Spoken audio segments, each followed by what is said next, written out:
안녕하세요. 시시한 TV의 심상만입니다.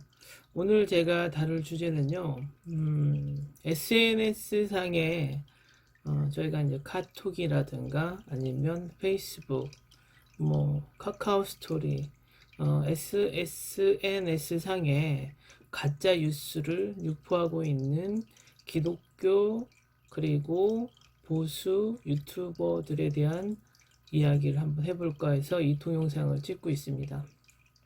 저도 페이스북에 친구들이 많고 SNS 친구들이 많기 때문에 몇몇의 기독교를 믿고 있는 친구들이 저에게 그 SNS를 통해서 뉴스를 보내오는 게 많아요. 그러니까 그 결과적으로는 뭐냐면 그냥 불특정 다수에게 그 가짜 뉴스를 유포하고 있다라고 생각하면 되죠. 왜냐하면 자신의 생각이라고 하지만 자신의 생각은 아니고 편집된 정말로 견고하게 편집된 가짜 뉴스들을 그 인터넷상에 유포하고 있는 기독교에 대해서 한번 이야기해 볼까 해서 이 동영상을 찍고 있어요.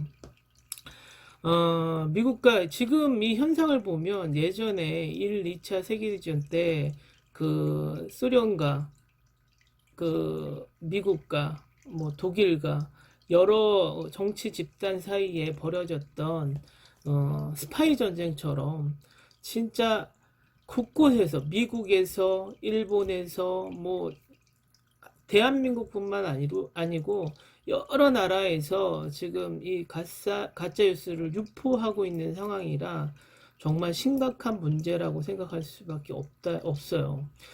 총선을 앞두고 이러한 그 가짜 뉴스들이 정말 순수한 사람들은 진짜 뉴스처럼 믿고 어, 영향을 미칠 수가 있기 때문에 이런 부분에 대해서 저도 심각하게 한번 생각해보고 우리나라의 종교와 종교 중에서도 지금 정치에 너무 많이 관여하고 있는 일부 기독교 그 교회와 이 목사 여러 그 사람들에 대한 얘기를 한번 해볼까 해요.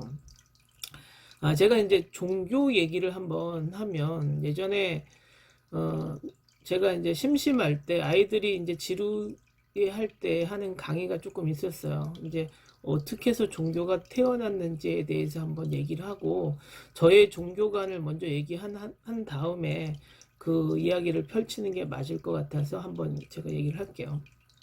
그 인류가 탄생한 후에는 사람들의 머릿속에는 지적 호기심이 많기 때문에 물음표가 항상 따라다녔어요. 그래서 생겨난 최초의 학문이 수학입니다. 이 수학 사람들이 한 개, 두 개, 세 개 이렇게 세계되었던 그 다음에 이 수학으로도 풀리지 못하는 돌, 흙, 물, 공기 이러한 그 물질들을 연구하는 수학이 발전해서 과학으로 갔죠. 근데 이제 과학으로 갔더니 사람들에게 설명하지 못하는 세계가 생겨났어요. 여러 가지 일상생활에서. 그래서 그 물음에 대한 답을 주는 철학이 발달됐어요. 그래서 예전에 아리스토텔레스, 소크라테스 이런 사람들이 철학적으로 모든 이치, 그러니까 궁금증을 조금 해결해 줬죠. 연구를 하고 정신세계에 대한. 그 후로 우리가 또 철학으로서 설명이 되지 못하는 부분이 있어요. 그것은 인류 최고의 난제, 닭이 먼저냐, 달걀이 먼저냐. 사람들은 그래서 아직도 그거에 대한 의문을 가지고 있죠. 그것을 풀지 못하기 때문에 우리는 종교, 신학이 만들어졌어요. 그래서 지금 현재는 모든 사람들이 그 학문의 가장 윗단계는 종교, 신학일 수밖에 없어요. 왜냐면 사람들의 의문에 해답을 줄 수 있는 학문은 정확한 해답, 그러니까 본인들이 성경이라든가 불교 경전이라든가 이런 데서 정확한 해답을 사람은 어떻게 태어났고 죽음은 어떻게 되는지에 정확한 해답을 줄 수 있는 학문은 신학밖에 없죠. 지금 현재 인류에게는. 그런데 저는 이제 곰곰이 생각해봐요. 정말 인류가 발전돼서 닭이 먼저냐, 달걀이 먼저냐, 사람은 어떻게 태어났을까라고 증명을 할 수 있는 게 과학으로 증명할 수 있다면 그것은 나중에는 이 신학보다 과학이 더 위쪽 단계의 학문으로 올라갈 수도 있다란 저희 뇌피셜입니다. 정말로 인류의 종교는 굉장한 역할을 해요. 대한민국 사회뿐만 아니고 인류에서 종교가 왜 필요한지, 우리는 모든 나라에 법이라는 게 존재합니다. 이 법은 사람들이 이 사회 계약을 맺고 이렇게 하지 말자라는 제도잖아요. 그렇지만 이 법만으로 나라가 다스려지는 게 아니에요. 법을 어기는 사람이 수만 사람도 있고 수천 억 명이 있잖아요. 나도 모르게 뭐 담배꽁초를 버린다든가 침을 뱉는다, 이것도 다 법규의 위반이 되는 거죠. 그런데 이 법규보다 사람들에게 이 사회적인 그 체계 안에서 규범을 지키고 살아갈 수 있는 토대가 뭐냐면 종교의 역할입니다. 종교에는 각각의 규율이 있어요. 기독교나 천주교는 십계명이라든가 뭐 하지 마라, 도둑질하지 마라, 남의 아내를 탐하지 마라, 이러했던 것이 있기 때문에 그 종교를 믿는, 그리고 뭐 불교 같은 경우에는 뭐 사랑, 불교도 뭐 자비 거의 같은 계열이잖아요. 그렇기 때문에 이 종교의 규율로서 사람들이 법까지 위반하지 않는 그 상황으로 종교가 단단히 묶여주는 엄청나게 큰 역할을 하고 있죠. 우리는 인류 역사상으로 정말 위대한 종교인들이 많아요. 그러니까 뭐 근예로 이태성 목사라든가 뭐 법정 스님이라든가 이해인 수녀라든가 기독교 단체에서도 훌륭한 그 목사님들이 많이 배출됐죠. 그런데 이제 그러함에도 불구하고 왜 종교가 정치 영역까지 들어갈까라고 이제 제가 한번 생각을 해볼게요. 그 종교적인 목적, 그러니까 왜 나는 교회에 다니고, 왜 나는 성당에 다니고, 왜 나는 절에 다닐까? 라는 생각을 저도 그냥 사람이라면 누구나 한 번쯤 생각해 보겠죠. 이 전적으로 이 종교의 믿음이 아니고 저의 내피셜로 종교를 믿으면 좋은 이유. 저도 예전에 그 강의할 때 학생들한테 이런 얘기를 많이 해요. 뭐냐면 종교는 꼭 한번 가져보는 게 좋고, 그리고 종교의 의의는 무엇일까라고 생각을 했을 때 저는 가장 큰 이유를 제 스스로 하나를 깨달았어요. 저는 예전에 지금은 이제 성당에 냉담자라고 하죠. 성당에 잘 나가지 않는 사람이지만 예전에는 뭐 세례명 가지고 있는 천주교 신자예요. 그런데 저는 뭐 정말 종교에 빠져 있거나 뭐 신에 대한 그 믿음이 엄청 강한 사람은 아니에요. 근데 사람이 종교를 가장 많이 믿을 때가 언제인지 아세요? 본인이 죽기 직전에 그 교회를 믿는다든가 성당을 믿는다든가 절을 믿게 되는 거죠. 이유는 내가 죽음에 대한 공포가 있기 때문이에요. 내가 죽으면 어디로 갈까?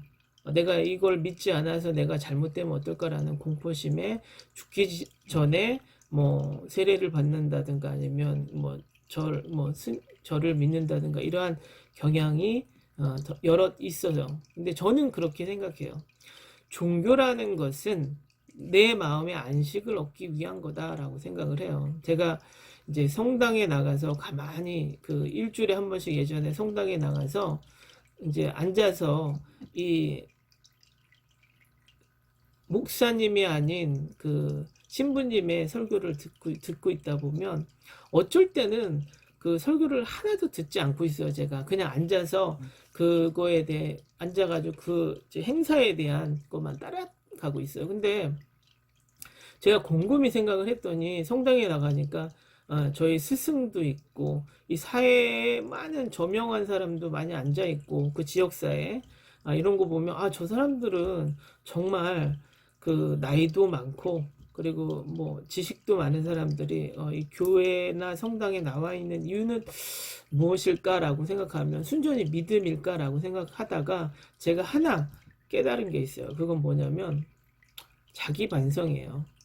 우리는 뭐 일주일에 한 번이라도 내가 앉아가지고 한 시간이라도 두 시간이라도 자기를 생각하는 그 성찰의 시간을 가져본 게 없어요. 내가 따로 오늘은 뭐 성찰의 시간 하고 한 시간 동안 나를 한번 생각해 보자 라는 건 없지만 교회나 성당이나 절에 나가면 내가 그 시간만큼은 내가 일주일 동안 잘 살고 있었나라고 한번 반문하는 기회가 되고 그 생각에서 내가 좀 발전하는 그런 그 계기가 될 수 있는 자기에게 엄청나게 도움이 되는 그 시간이 교회에 나가는 시간 그리고 성당에 나가는 시간, 절에 나가는 시간이 아닐까라고 저 혼자의 냅시설로 한번 얘기를 해 봅니다.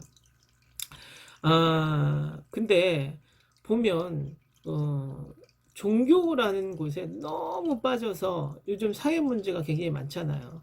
종교에 전 재산을 바치거나 아니면 뭐 일상생활을 다 그 성당이나 아니면 기독교나 모든 세상 그 일상생활을 그쪽에 바치는 사람들을 보고 나면 정말 저래도 될까? 뭐 자기 만족이면 모르는데 그 옆에 가족이나 주위 사람들의 그 피해가 가게 되잖아요. 자기의 일은 하지 않고 너무 그쪽으로 쏠려 있기 때문에. 그리고 한 가지 또 그 제가 우려스러운 게 뭐냐면 지난번에 태극기 집회 할 때 청와대를 습격하려고 했던 사람들이 탈북민 단체라고 들었어요. 탈북자들이 청와대를. 근데 저분들이 한국에 와서 한국에 뭐 머리가 좋으셔서 한국의 사정에 대해서 엄청나게 많고 한국의 정치 상황을 알 수도 있지만 그래도 예전부터 한국에서 살아온 사람보다는 그 부분에 대해서는 약간 미약하다라고 생각을 해요. 근데 그분들이 그러한 영향을 받는 이유도 기독교 단체의 그 일부 영향을 받는다고 생각해요. 그 이유는 뭐냐면 탈북민이 한국에 들어오면 대한민국에 들어오면 가장 많이 탈북민에 신경 쓰는 단체가 아마도 교회라고 생각을 합니다. 왜냐하면 저도 옆에서 많이 봤기 때문에. 그래서 탈북민 대부분이 교회에 나가는 분들이 굉장히 많아요. 그런데 이 탈북민들이 제가 제일 우려스러운 건 뭐냐면 교회도 한 사람의 목사가 운영하는 단체잖아요. 근데 이 한 사람의 목사의 정신세계에 그 사람들의 국가관이 형성이 될까봐 한국에 와서 처음으로 국가관이 형성이 되고 그 부분에 대해서 잘못된 국가관이 심어질까봐 참 우려가 되는 게 저의 걱정이에요. 그래서 저는 그래요. 국가적으로 탈북자에게 교회를 선택하든 불교를 선택하든 성당을 선택하든 이 종교에 관한 종교 교육을 조금 시키고 우리 대한민국 사회에 적응을 할 수 있도록 하는 것도 나쁘지 않다라고 생각을 해요. 그리고 교회의 폐해는 또 한 가지가 있잖아요. 저는 이 부분이 제일 마음에 들지 않아서 교회를 사고 팔고 그리고 사람의 그 교인의 머릿수가 돈이 되는 그거는 정말 종교의 관념에서는 있을 수 없는 일이라고 저는 생각을 하는데 정말 교회에서는 그런 일들이 벌어지더라고요. 우리가 예전에 교회가 만들어진 기독교 개신교가 만들어진 이유는 예전에 유럽 사회에서 교회 천주교의 부패 면죄부를 만들어서 사람들한테 사고 판다든가 아니면 뭐 여러 가지 뭐 교황이 왕권을 침탈하는 뭐 이 정도까지 교회가 부패됨으로써 루터의 종교 개혁이 생겨나면서 기독교가 만들어져서 그 기독교가 미국으로 건너가서 미국이 하나의 기독교 나라가 되는 거잖아요. 제가 또 이제 엉뚱한 소리를 하면 요즘 태극기 집회에 갑자기 이스라엘 국기와 성조기를 들고 나오고 태극기 이제 세 가지 국기를 들고 나오고 있는데 그 이유는 미국의 기독교의 힘이 한국의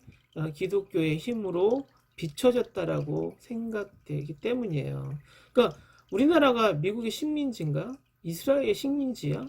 아직까지도 왜 뭐 미국과 이스라엘하고 한국이 친한 거는 좋지만 왜 한국 사회의 정치에 성조기와 이스라엘 국기를 가지고 나오지? 라는 생각을 갖는데 기독교의 뿌리는 예루살렘, 그 이스라엘에 많이 가지고 있죠. 그리고 미국 사회에서 유대인, 이스라엘 사람들의 엄청난 슈퍼파워가 있어요. 이 슈퍼파워도 기독교에 영향을 미치고 이 미국 사회에서 이 유대인의 기독교가 다시 한국으로 와서 태극기 집회, 그러니까 정치적인 목적의 집회에 기독교가 들어가 있는 그 이유가 되고 그 안에 성조기와 이스라엘 국기가 같이 있다라는 것도 사실이에요. 근데 그게 저는 정말 의문스럽고 대한민국 국민으로서 왜 대한민국의 내정에 미국의 국기와 이스라엘 국기가 동원되는지 그건 정말 아니다라고 생각을 합니다. 뭐 태극기 듣는 것까지는 허용을 해주겠으나 우리가 미국의 식민지입니까? 우리가 이스라엘의 식민지예요? 그건 아니잖아요. 아무리 뭐 좋은 나라라고 하지만 정치적 목적으로 다른 나라를 끼워 넣는 것은 반칙이다라고 생각을 해요. 그리고 우리가 그 근시일에 있었던 박근혜 대통령의 탄핵에도 이 기독교, 그러니까 가짜 기독교의 폐해가 있었죠. 박근혜 정부는 대통령이 되기 전에 박근혜 씨는 기독교 그 구국기도회를 창시한 그 최태민, 그 사람은 뭐 목사라는 저기도 받지 못했다라고 얘기를 하는데 그 사람의 영향을 받았고 또 그 최태민의 딸인 최순실의 영향을 받아서 우리가 국정농단이 됐던 것도 사실입니다. 그런데 지금 또 갑자기 그 빤스 목사라고 지칭되는 정광훈 목사가 태극기를 들고 나와서 박근혜 대통령의 석방을 요구하는 꼴이 됐죠. 근데 이 사람이 왜 빤스 목사가 됐냐면 이런 발언을 했기 때문에 그래요. 목사가 얘기하면 목사 앞에서 빤스라도 벗어야 된다라는 말 때문에 이 사람이 빤스 목사가 된 거고 그거는 정말 성희롱적 발언이잖아요. 우리 목사가 신이 아닌데 신적인 권위를 나타내는 그런 거를 그 추잡한 빤스 그 목사가 돼 버렸더라고요. 그래서 또 한 가지 문제는 이 그냥 대중 집회에서 그 모금함을 그러니까 일반 사람들도 할 수 있는 모금함을 그 비치해 놓고 돈을 걷는 것도 정말 보기가 너무 불법이라고 얘기하더라고요. 너무 싫더라고요. 그런 부분에서 정말 우리나라 교회가 저런 사람을 왜 비토하지 않고 강력하게 그 성토하지 않는지 그런 부분에서 저는 정말 이거는 아니다라고 생각을 해요. 그래서 그 오늘 이야기는 그거예요. 왜 종교는 정치에 참여하는가? 그리고 우리나라 사회에서 종교가 미치는 영향은 그냥 종교에 한정하면 되지 않을까라는 생각. 순수한 종교로 돌아가면 안 될까라는 저의 뇌피셜로 한번 우리나라 기독교 그리고 우리나라 기독교가 그 중에서도 이 SNS로 그 미국이나 일본이나 이런 곳에서 저한테도 많이 오는 지금 반정부적인 그런 성격의 그 여러 가지 그 가짜 뉴스를 분포하고 있어요. 배포하고 있고 그런 거에 대한 정말 너무나 개탄스럽고 정말 우리 대한민국이 위기이지 않을까, 이런 면에서 이런 게 조금 정리가 되고. 근데 그런 면에서는 정말 진보적이구나, 혁신적이고 개혁적인 이 기독교인들이 한 번 더 나서서 자신들의 그 잘못된 그 부분을 고쳐야 되지 않을까라고 저는 생각을 합니다. 뭐 저의 조금 오바된 이야기일지 몰라도 저는 기독교인들이 다 그렇다라고 생각을 안 해요. 정말 일부분의 종교를 정치에 이용하고 종교를 돈과 연결하는 그런 사람들에 의해서 종교가 굉장히 좋지 않게 인식될 수밖에 없다라고 얘기를 드리는 겁니다. 오늘은 그 SNS에서 펼쳐지고 있는 그 반정부적이고 정말 있을 수 없는 가짜 뉴스들의 유포, 그리고 그 유포하는 근거들이 대부분이 극우 유튜버 글이라든가 아니면 어디서 조작됐는지 모르지만 정말 뉴스처럼, 가짜 뉴스처럼 만들어진 것들을 배포하고 있는 그것들을 제가 한번 경험을 해보고 여러분들한테 이야기를 해보는 거예요. 오늘도 그 코로나 바이러스 예방에 많은 그 여러 가지 역량을 발휘해 주셔야 돼요, 여러분도. 저도 마찬가지지만 손발 잘 씻고 스스로가 그 걸리지 않게끔 하는 것이 가장 좋은 예방법일 것 같아요. 오늘은 여기까지 하겠습니다. 항상 저희 TV를 시청해 주셔서 감사드리고요. 여러분의 구독과 좋아요는 저에게 큰 힘이 됩니다. 감사합니다.